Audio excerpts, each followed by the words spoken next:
Comenzamos hoy una nutrida tertulia. Pedro Antonio Ríos, buenos días. Buen día. Juan José García Esquivano, buenos días. Javier Adán, Juan Ramón Calero y Javier González Tobar. Con ellos vamos a analizar la actualidad. Estábamos comentando que Richard Gere está un poco mayor ya, ¿no? Richard Gere está mayor. Que estáis hablando del... No sé, me parece un actor ya, 76 años. Pero proyecta un discurso, ¿cuánto? No te pongas así, no te pongas así.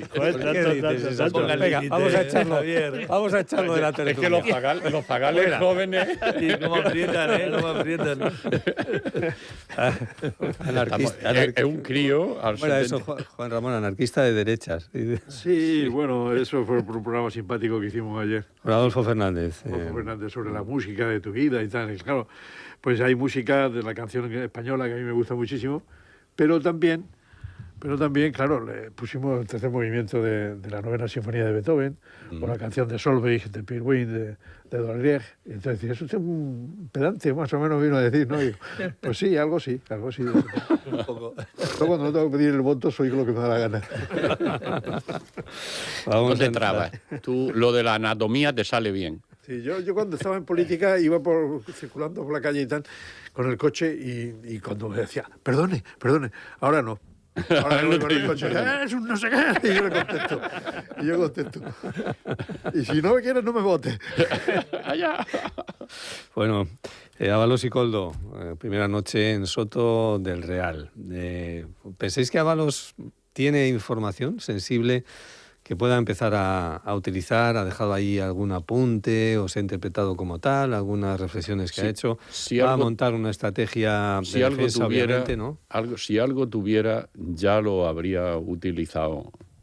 Si tiene más información, la única información que tiene es de las cosas que haya podido hacer, que le han llevado allí, que las debería de aclarar, ¿no?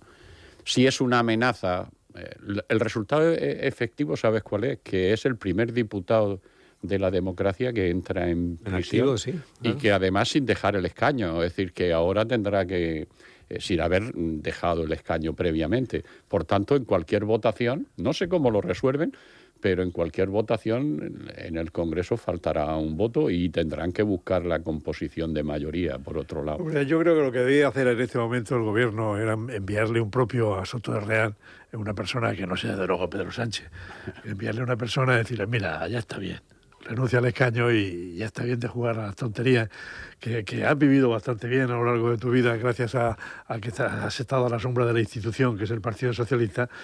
Y yo creo que ya cuando estés aquí ya definitivamente, pues vas a estar definitivamente una temporadita, ya te cuidaremos. Rafa. Yo creo que se le ha pedido por activa y por pasiva el escaño. Yo creo que no tiene ningún sentido que siga de diputado. Está solo, aislado en el grupo mixto y señalado, señalado. Pero ya no puede ni votar, ni va a cobrar sueldo, ya no tiene sentido. Sí, ya no tiene ningún sentido. Ni se ha protegido, porque el escaño se lo mantuvo fundamentalmente para protegerse en el proceso. Sí. Y ha sido tú lo has dicho muchas veces, que es una equivocación eso de ir directo al Supremo, claro, porque no tiene sala para recurrir. Las apelaciones no te quedan. Bueno, claro, es decir, esa falsa protección siempre queda el Constitucional. Claro, ¿no? y si no que se lo pregunten al fiscal general directamente al Supremo, ya no hay más. Y la nulidad de actuaciones. Porque la nulidad de actuaciones también se puede plantear y hay que plantearla directamente en la sala segunda. Y la nulidad de actuaciones, ahora están apareciendo circunstancias que quizás permitan hablar de una cierta nulidad de actuaciones de todo el proceso. Porque si ha habido dudas sobre la independencia y de libertad de criterio de los magistrados de la sala segunda del Tribunal Supremo, pues yo creo que la nulidad de actuaciones cabe. Sí. A mí me parece coger el rábano por las hojas el decir que un señor que está dando una conferencia en el Colegio de Abogados de Madrid, uno de los componentes del tribunal, diga que se tiene que marchar porque tiene que redactar la sentencia, no la condena. No, si no es que son conferencias retribuidas. Ahí se dice, el problema es que son 90 retribuidas. euros. Bueno, sí, da igual, pero a Begoña, que es la mujer del presidente, sin cobrar, sin ser retribuida. Y además decir el día 19 que me tengo que ir a dictar la sentencia era decir que no iban a aceptar la sentencia de la ponencia. Y eso era... Es una interpretación, Ramón, eso es una interpretación. Sí, no, me da igual que lo del... Yo creo que ahí no existe revelación de secreto. Claro que hay revelación de secreto. Porque va a ir a poner una sentencia. No, porque las deliberaciones... Cambia la ponente. No, porque las deliberaciones de la sala son secretas. Las deliberaciones de la sala, la garantía de que no te juzga un juez, sino que es una sala, es que en la sala vamos a debatir. Y ahí lo que se dice es, no se debate nada, esta se aparta, yo vengo. Si cambio de ponente quiere decir que cambio el sentido. Claro, cambio el sentido, está anunciándolo todo. Es una revelación de secreto. Y ahora entonces sería esto la pescadilla que se muerde la cola. De todas maneras, otro de los elementos de torpeza quizás procesal de Ábalos, que él anunció que iba a cambiar de defensa de abogado, y tal, porque el que tenía le recomendaba que dejase ser diputado y por lo tanto recuperase su situación de ciudadano normal.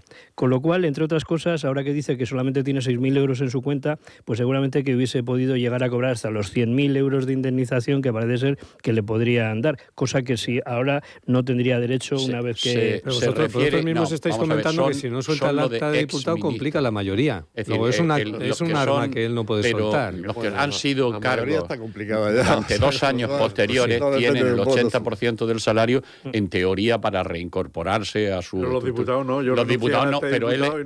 Yo creo que él es... Hay una indemnización, que es la misma que... son meses por año de estancia. Es que se estaban haciendo ese cálculo de... Pues yo eso no lo tuve. No, ni yo tampoco. No, eso lo pusieron luego. No, eso, pero además es un tipo de indemnización, era hasta 3 meses, en toda la argumentación es la misma, en el proceso en el que tú te incorporas a tu nueva situación y haces frente. Pero eso compatibilizar... Para Juanjo, que está aquí de oyente, ha venido de oyente. Pero que digo, dos legislaturas... Si es jubilación... No hay jubilación. Eso es una mentira como la copa un pino. No, lo que ocurre... Y no hay paro. No, si te jubilas... Lo que ocurre es que si tienes más de 2 legislaturas, el Congreso de los Diputados sí te complementa en el caso de que no llegues a la pensión. Y además, ojo, eso funciona con que cada año lo tienes tú que solicitar. Y no, es decir, no es algo que te lo deciden y tienes que presentar tu declaración de la renta como que no tienes otros ingresos. Ahora mismo, de los 3.500 exdiputados, hay 100 que están percibiendo eso. Porque eso se puso pensando en otras realidades. Sí, estaban pensando en Santiago Carrillo y en Dolores Ibarruri, que no lo que se ha publicado... Vamos a dejar hablar a Juanjo. Solamente un matiz, que lo que se ha publicado sobre lo de los 100.000 euros es que Ábalos se arriesga a perder 100.000 euros de la indemnización del Congreso. El exministro tendría derecho a 18 pagas de casi 6.000 euros por haber sido diputado 7 legislaturas. Esto es lo que se ha publicado en este instante de los 100.000 euros, que era por la cosa de decir, él no tiene, solamente tiene 6.000. Yo creo que sí. Yo entiendo que hay en nuestra época eso no era. Hay una cuota por permanencia y eso es acumulativo, claro. Si has estado mucho tiempo tienes muchas pagas y si has estado menos, pues entonces... Pero eso es lo que decía, Pablo de un Iglesias mes por año, un mes... sí, aquí, por ejemplo, no. Un mes por año. En la Asamblea Regional no. En la Asamblea Regional... No hay. En la Asamblea Regional no cobrábamos en mi época. Sí, al principio tampoco cobrábamos. Eran siempre dietas. En la legislatura no cobrábamos. Juanjo, ¿cómo ves no teníamos despacho ni cosa oficial. ¿Cómo ves el tema de Coldo? Bueno, el tema de Coldo, yo creo que ha cambiado efectivamente la situación respecto de antes de ayer, porque ahora están en la cárcel, pero sustancialmente no ha cambiado mucho. O sea, al final estos señores estaban imputados, estaban investigados y había un fiscal ya que estaba pidiendo penas importantes para ellos. Por tanto, yo creo que lo que tiene que hacer es que la justicia al final actúe y que actúe prontamente, no como en otros casos que al final termina actuando tarde, mal y nunca. Y bueno, pues me parece que lo que tenemos que dejar es que la justicia... Es verdad que todo esto se utiliza políticamente, porque claro, ahora están en la cárcel y se está utilizando políticamente, va a haber una manifestación la semana que viene, etcétera. Bueno, pues todas esas cosas es normal que el partido de la oposición pues trate de aprovecharlas, pero sustancialmente la realidad no ha cambiado respecto de antes de ayer. Es que ahora están durmiendo en la cárcel y antes dormían en su casa, pero la situación es la misma. Entonces, en ese sentido, a mí me parece que lo que hay que hacer es normalizar estas cosas y no sacarlas de quicio. A veces se sacan de quicio y es verdad que si son chorizos, pues que los persigan investigue la justicia y si han cometido delitos, pues que los metan en la cárcel definitivamente durante un tiempo. Con eso, no deja de ser llamativo. Yo creo que en España quizás estamos abusando demasiado de esa prisión preventiva, que podría tener otras alternativas, medidas telemáticas de control, para que en lugar de estar en la cárcel, por decirlo así, costándonos el dinero a todos los españoles, estuviesen en su casa controlados. Porque aquí lo que se persigue es que no se fuguen, fundamentalmente que no se fuguen. El riesgo de fuga. Entonces, esa situación, dices, ¿por qué no normalizamos esa otra circunstancia? Porque también, además, es algo no juzgado a día de hoy. Los indicios son terribles, ¿no? Pero no juzgado, con lo cual estás vulnerando también, pues no dejas de vulnerar ciertos derechos de los ciudadanos, que ahora todo el mundo dice, hombre, ¿te vas a poner tú a defender a Ábalos? No, que no me pongo ni a defenderlo ni a atacarlo. Tendrá que ser el juez. Pero sí que estas medidas, yo creo que antes o después tendríamos que revisarlas, porque existe esa posibilidad técnica. Pero hay datos a los sinvergüenzas, ¿no? Es muy difícil de justificarlo. Yo creo que, como decía Juan José, que no ha cambiado sustantivamente nada. O sea, el proceso se conoció, el proceso se actuó, y además de forma muy rápida, se le apartó de los cargos y de las historias que tenían y tal, con lo cual se le dio de baja del partido, y ahora pues a esperar que el proceso de investigación... Pero efectos procesales, le quedan 3 meses para el juicio. Sí. ¿No sería mejor tenerlo controlado, pero que no nos costase, y en su casa sin que pudiese marcharse? Es que la prisión, prisión provisional, en este caso, que está muy clara, los indicios son casi ya pruebas constituidas, lo que hacen es que anticipan la condena. Porque cuando este señor lo condenen a prisión, todo el tiempo que va a estar en prisión provisional ya se le dé cuenta. Ya lo ha pasado, ¿no? Y yo creo que la mejor medida para que no se vaya, porque tú tienes un...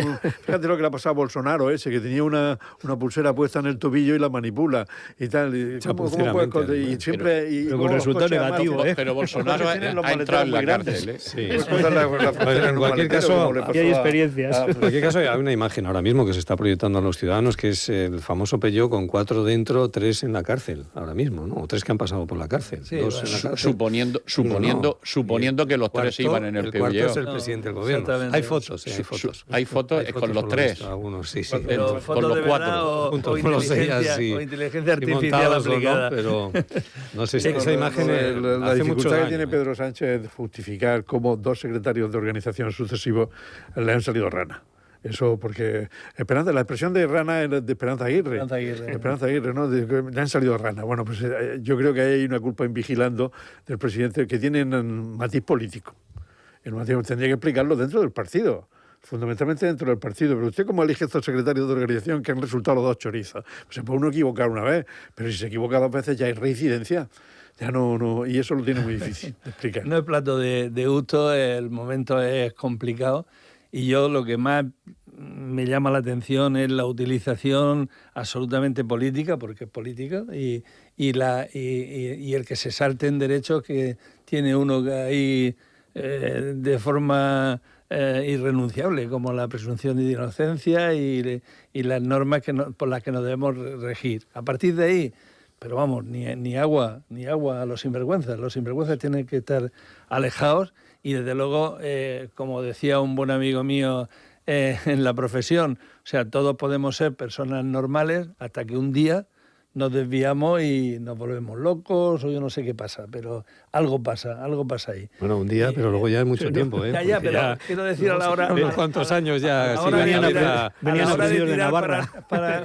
hora de tirar para atrás y decir aquella de... Pues un día... Estuvo en Murcia y pasó por el Dresco. Son los hábitos. Es decir, hay 2 cosas. En política tú tienes que por lo menos tener detectores, semáforos amarillos que te avisan. Entonces, que esos proceder que habían en esos usos diarios de la evolución no hayan sido detectados, no hayan anunciado, oye, este hombre no debe, porque ha tenido reiteración en el cargo, es decir, primero compone una mayoría, después está de secretario de organización, y cuando se va nombran otro secretario de organización. Es decir, algo no funciona bien cuando esas cosas no se detectan. No hay un semáforo amarillo que te avisan de que se puede poner rojo. Y de golpe te lo encuentras, y te encuentras uno y te encuentras otro. La verdad es que es una reincidencia. Lo que pasa es que ahora mismo quien sufre esto es el Partido Socialista, con, quieras que no, una degradación de la imagen tremendísima y claro, en un momento muy convulso de la política española. Lo que pasa es que también es gracioso eso de pensar que dices, se va repartiendo, ahora que estamos cerca de Navidad, la suerte por igual entre los exministros del Partido Socialista y Partido Popular, porque resulta que haciendo la cuenta dices, pues sí, tenemos ahora a Ábalos como ministro, más allá de que la circunstancia es la novedad de que primer diputado en activo que entra en prisión, pero dices, son 5 ministros, si no recuerdo mal, los que han pasado por prisión. Suerte repartida. Entonces dices, Corcho, a lo largo de toda la democracia, es decir, que es un mal que sí que tenemos ahí metido, que de alguna manera parece como que en otros países europeos hubiesen tomado otras medidas más... Pero vamos a ver, yo sigo viniendo de la calle, ¿vale? Vengo de la calle y lo veo, digo, vamos a ver, vosotros habéis, salvo Javier, habéis militáis en partidos políticos, vamos a ver... Y cuando uno va a la sede, y habitualmente pues se va a la sede, se visita, se conoce a quien te está organizando el partido o quién es el que manda. No se sabe nada más de él que lo estrictamente... puramente organizativo de su misión y de su compromiso, es decir, cuando tienes un trato cercano con alguien... Pero Antonio, cuando tienes un trato cercano con alguien, y no estoy ahora mismo señalando un partido en concreto, tú conoces a la gente, vamos a ver, en un puesto de trabajo... Te digo que es que este hombre cuando tú lo conoces, yo no le conocí, pero este hombre cuando compone mayoría con Pedro Sánchez, viene de Valencia y articulan una alternativa en el Valencia partido. No conocían quién era Ábalos. Bien, no, pero es que puede no... el Partido Socialista de Valencia no lo conocía. Pero es que puede no haberse producido. Es que puede haber tenido allí... Carmen Calvo el otro día decía que ya tenía referencias de cómo era este señor. Joaquín, es posible que a veces tengas en tu casa alguien que no conozca que está... Es que lo que dicen, el marido es el último que se entera. Si te traiciona tu mujer, no te va a traicionar un secretario. Que puede ser que en una etapa de su vida no haya sido y que es cuando ha tenido la posibilidad, cuando haya ido apareciendo eso. Se le apareció una señora muy tal y sí, eso ahí digo, ya está. Los papeles. No, la posibilidad. Lo más sucio de eso es cómo ejerzo el poder y cómo ejerzo la posibilidad de decidir y la decisión, ¿no? Eso es lo más sucio que hay detrás. La gente en el PP conocería a Bárcenas. Tú has sido secretario general del partido. Conocerías a tu gente, pero más estrictamente de lo puramente político. José Luis Ábalos. No forzosamente. No sé, perdona, que te he interrumpido además, Rafa. Pero te interpelaba, ¿no? Pero a tus colaboradores más directos sabes más de su vida que lo estrictamente del funcionamiento del partido. Las actitudes de vida fácil o de vida alegre que podríamos llamar son una cosa y son muy denunciables y por supuesto yo estoy con quienes la están denunciando, pero otra cosa es que eso sea algo punible o que por lo menos te haga... hay quien dice que la primera retirada de Ábalos de primera línea estaba en función a esto, a que había una vida un tanto.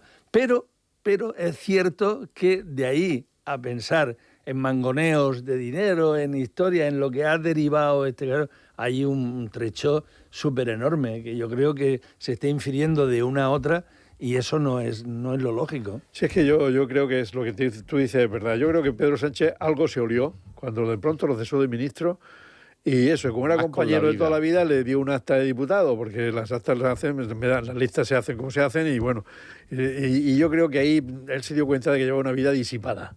Desde el punto de vista familiar, porque él tenía una familia legítima y luego tenía otra familia, que todas tienen igualdad de derechos, pero sigue siendo una legítima y la primera y otras no. Y claro, yo creo que eso Pedro Sánchez vio algo ahí. Ahora, de ahí a suponer que habían cobrado comisiones y que habían hecho esa corrupción a través de Koldo, que es un portero de discoteca, que realmente confiarte en una persona como esta, pues la verdad, un señor que lo grababa todo y que cobraban el 2%, ni siquiera el 3%. El 2%. Es una cutrería que no era imaginable. De todas maneras, Joaquín, es gravísimo el tema del tratamiento a la mujer. O sea, creo que ahí es algo que absolutamente... Es lo que más ha molestado dentro del partido. Sí, en el partido se ha molestado muchísimo porque además no tiene ningún sentido y va contra todos los principios que defendemos y contra todas las políticas que hemos puesto en marcha. Y las mujeres progresistas se han puesto hechas una... Pero de todas formas, por lo que dices, Joaquín, hay parte de razón. Es decir, algo debes tú de detectar. Lo de Bárcenas, es decir, Bárcenas no solo era un proveedor de ingresos al partido. Y sin embargo allí, no, Era el que en daba la los organización, sobres. en la organización, como resuelve, tenemos un problema, esto no lo resuelve, Nos ya pasa está. el sobre Y no al mira final del nada. mes, pues, ¿qué Y no más mira quieres, nada. No, pero entonces se recriminaba de que ese hombre funcionaba, metía en la sala, quiero decir, en la sede, entraban, pagaban su comisión, dejaban sus maletas, se iban, estaban. Es decir, cosas, por ejemplo, había algo, alguien tenía, pero alguien respondió por eso. Y ahora lo que se está lo que dice es lo mismo. Si miras en la intrahistoria del Partido Socialista de Valencia, pues sí que hay una circunstancia ahí en la que se le puede dar, que tenía la lógica de que Pedro Sánchez le diese todo su apoyo y beneplácito, igual que al revés, porque resulta que él se enfrenta, por decirlo así, a Ábalos, a Chimo Puig, apoyando a Pedro Sánchez frente a Susana Díaz, porque procede de ahí, de esas primarias en las que Chimo Puig se posiciona claramente. Entonces, quien sale allí tiene la valentía de hacerlo. Entonces, claro, dices, corcho, si desde la Comunidad Valenciana me están apoyando y es pues este es el que me llevo.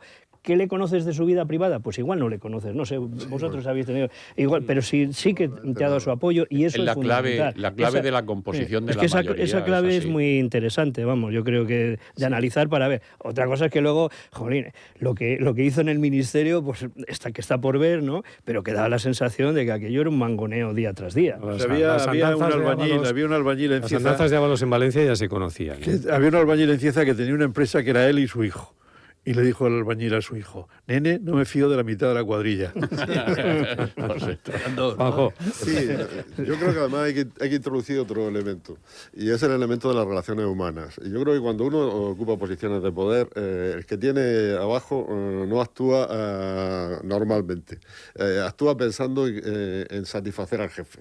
Entonces, eso, los que hemos estado en posiciones de haber tenido algún poder, muy poquito, pero algún poder, hemos visto como gente, incluso amigos que los conocía de toda la vida, no te responden exactamente igual que te respondían antes. Te están de alguna manera haciendo teatro. Entonces, ese teatro te ven está por la ahí. mañana más guapo, más Sí, alto. sí, no, bueno, yo cuando fui consejero, pues poco menos que era el más guapo del mundo, el más listo. Bueno, cuando dejas de serlo, claro, entonces te encuentras con que no, ya has perdido un montón de amigos. Que efectivamente, ya no tienes tantos amigos. Entonces, Y ya claro, no eres tan esas guapo. relaciones humanas te llevan a pensar a veces ya, esto que dicen, el aislamiento del que está en el poder, es verdad. O sea, al final te llevan a pensar que la realidad es diferente a como realmente es. Entonces, en ese sentido, yo creo que aquí también puede darse esa circunstancia. O sea, cuando Pedro Sánchez llega al poder, evidentemente a los que están abajo, entre otras cosas, porque también la circunstancia de Pedro Sánchez cuando llega al poder, pues una circunstancia, pues yo creo que empiezan a hacer comedia, el gran teatro de la vida. Entonces, Y además, pues tiene otras cosas que ocuparse, porque Sí, si es sí, que estás también. pensando en la OTAN, en la Unión Europea, en los problemas del comercio con China o con Rusia y tal, y al mismo tiempo que tiene que estar preocupado de que si se alquila un piso para una querida que tiene ahí en la Plaza de España, pues absolutamente... Y ahí el bueno, factor no- confianza el que influye, Claro. y cuando tienes confianza en la gente, desde luego entiendes que la gente está actuando de forma legal y de forma honrada. ¿Cómo va a pensar? Yo, en la época, como tú dices, Joaquín, sí, efectivamente, yo viví el 1 de octubre ahí encerrados en Ferraz, en la sublevación aquella que tuvimos y tal, y la verdad que Ábalos era pues un puntal de la gente que estaba en la defensa de Pedro. Un puntal en Chirivella, un puntal en el movimiento de restituir a Pedro como secretario general. Y en ese ir y venir, pues yo desde luego estoy sorprendidísimo de que hayan llegado donde parece que han llegado, pero desde luego si han llegado, ley, expulsión que ya se ha hecho, y desde luego ni una justificación a lo que es ilegal, ni una justificación. hablando de justicia y de puntales, en la región de Murcia también hubo un puntal que hizo la gran defensa de Pedro Sánchez de aquí de la región, que se llamaba Pepe Vélez. Ahora iba a hablar de ese asunto. Está suelto, bueno, eso ya lo sabíamos. Yo, Es que no tenía ni pie ni... es decir, yo eso lo anuncié porque conocía el asunto desde el punto de vista profesional y no faltaba ningún secreto. Dije, esto no va a ningún sitio, porque a mí vinieron a ofrecerme que fuera yo el que metiera la querella. Yo estudié el asunto y dije, esto lo que hay que llegar es un acuerdo, porque si la plaza de toros, eso era absurdo, era una venganza Había más... de un viejo resentido, la expresión es correcta porque era un señor muy mayor, igual que yo, y resentido, y que no le dejaban gobernar en el partido en Calasparra, y que entonces él quería organizar la fiesta. Eso no tenía ni pie ni cabeza. Yo lo dije, pero la gente no me hizo caso. Y ahora resulta, me alegro de que Pepe Vélez esté asuelto. Sí, lo que pasa es que Lo que pasa es que ya está fuera y no puede volver. Ya no puede Lo que pasa es volver. que la factura la ha pagado. Claro, pero Hablamos todos de que, bueno, Pepe esté asuelto y fuera ya de toda duda. Nos alegramos de que el tema pues se haya hecho la luz y haya acabado el sufrimiento personal y familiar, que es enorme el que ha sufrido este compañero, y desde luego pues, pensar que bueno que efectivamente probablemente no pasaba de un fallo administrativo o de un... No, si era un problema de coordinación de la comisión de festejos con los dueños de la plaza, ya está. Sí. Y estaba claro que eso no tenía mucha Juan molla, Ramón, pero que se no explotó, era un problema, efectivamente. no fue solo un problema de un señor resentido. Es que el Partido Popular fue el que cogió eso, lo llevó en proceso en el pueblo y lo ha llevado en proceso judicial. Sí, pero eso no tenía Había ni una pie ni candidatura cabeza. independiente primero, ¿no? Creo que había como un grupo independiente en Calasparra, una agrupación pero después municipal. el que lo ha cogido en la rienda, cuando Pepe Vélez está aquí, ha sido el... Y ahora el resultado es que, bien, que no tiene recorrido, que no hay eso, muy bien, él ya está afuera. Un poco le pasó a Diego Conesa en aquel inicio con aquella multa de tráfico que no sé qué, que no sé cuántas, que vamos a un proceso y empiezan a meterse con la familia, con lo otro y apartan.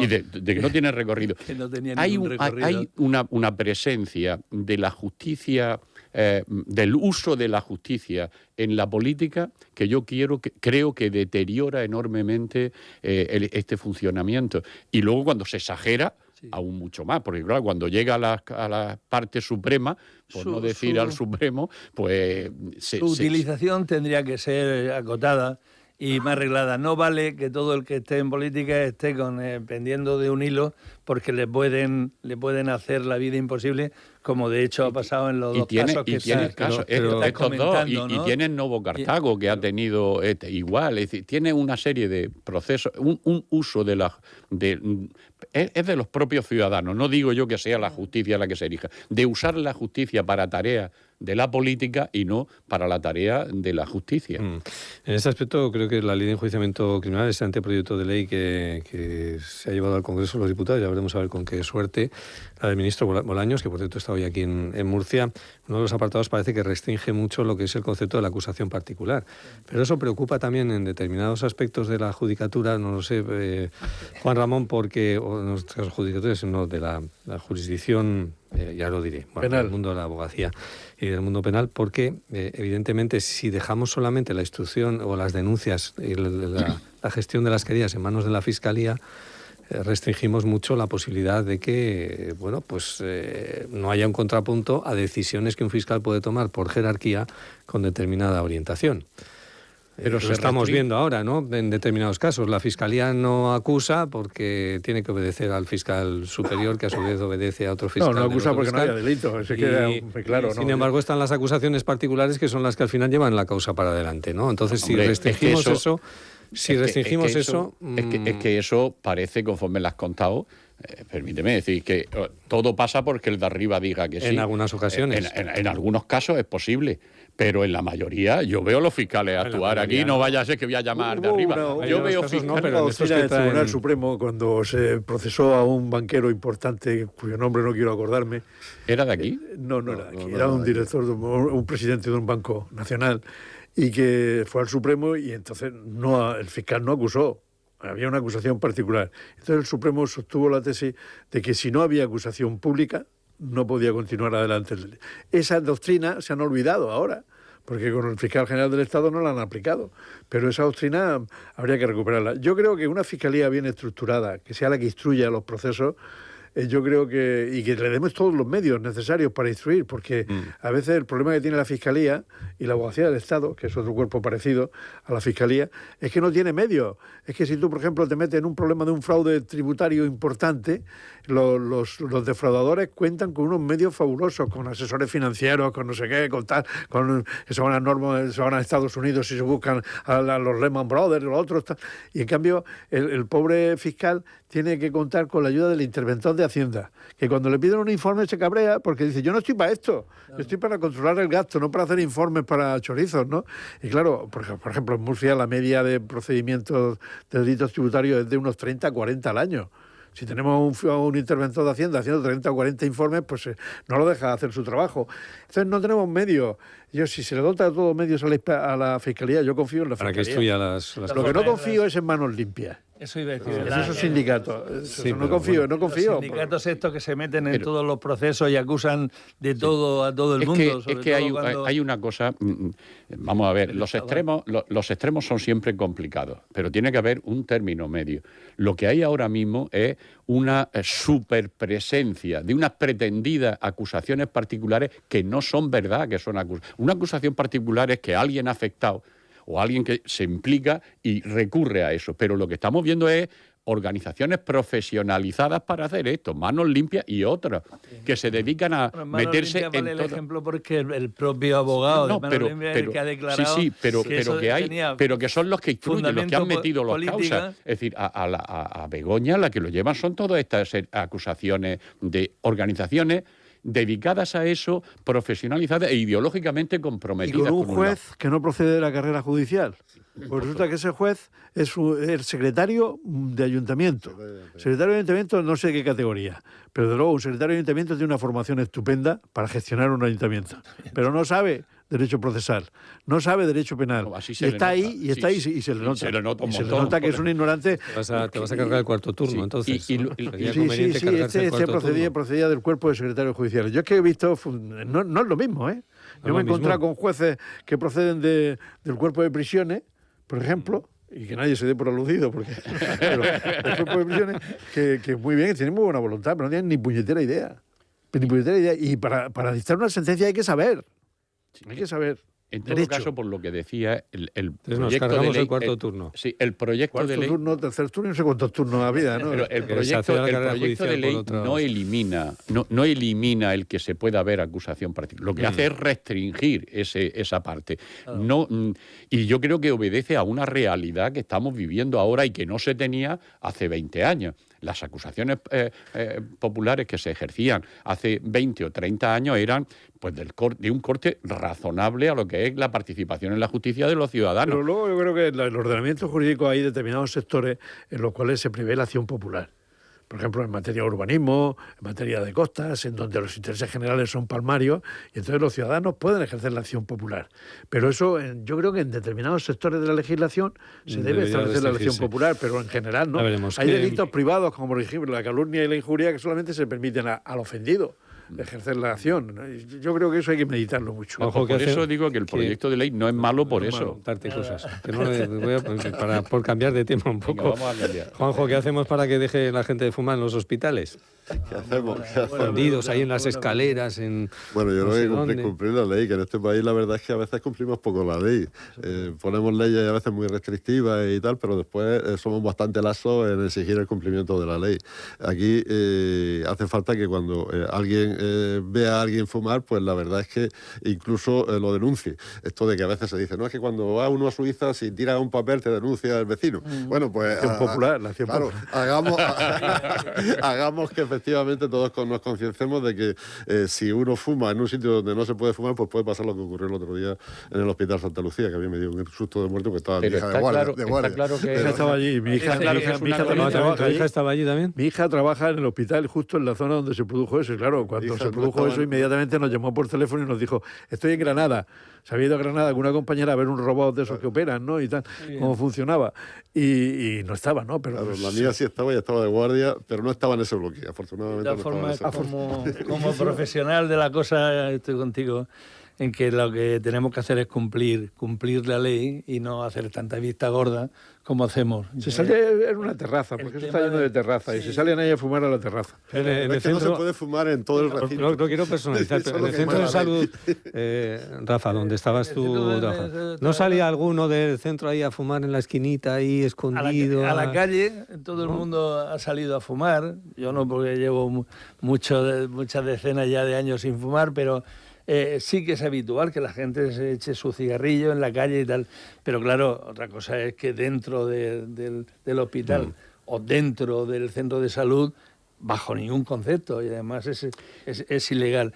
La presión que hay ciudadana en ese aspecto es muy permisiva, porque la gente entiende que, bueno, que los que fuman, porque como fuman, ¿qué vamos a hacer? ¿Qué derecho tenemos nosotros, decía aquel, ¿no?, de decirle a la gente lo que tiene que fumar o lo que tiene que beber?